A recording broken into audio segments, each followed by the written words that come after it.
ஆனா திரு வன்னியரசுகிட்டே திமுக தலைவர் மறைந்த கலைஞர் அவர்கள் சொல்லியிருக்காரு, பொது தொகுதியில நிக்கலாம் நீங்க ஆசைப்படக்கூடாது அப்படின்னு சொன்னதாகலாம் நீங்களே அது எப்படின்னா அந்த இந்த சமூக கட்டமைப்புல இருக்கிற ஒரு கருத்தியல் தானே ஒழிய வந்து இல்லையா கலைஞர் அவரு இல்ல கலைஞர் அவர்கள் வந்து அந்த மாதிரி நம்ம வந்து சொல்றதுக்கான மறுப்பு இல்ல சொல்றாருன்ட்டு நீங்களே பேசியிருக்கீங்க.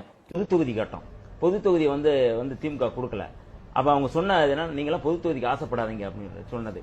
நீங்க எப்படி பொது வீதியில நடக்காதீங்களோ பொது குளத்துல நடக்காதீங்களோ அது போல சொல்லாடலாம் அந்த வார்த்தை. நீங்க வந்து பொது தொகுதி கேட்காதீங்க அப்படிங்கிறது. இது ஏன் நியூஸ் ரெக்கார்ட் செய்கிற வன்னியரசு அது யார் சொன்னார்கள் என்று சொன்னாலும் சரியானதா அது கலைஞர் தான் சொன்னாரு. நாங்க என்னன்னா இது என்னன்னா எதுக்காக இதை சொல்றோம்னா, இல்ல நான் எந்த இடத்துல நான் பேசுனது மாதிரி எனக்கு தெரியல.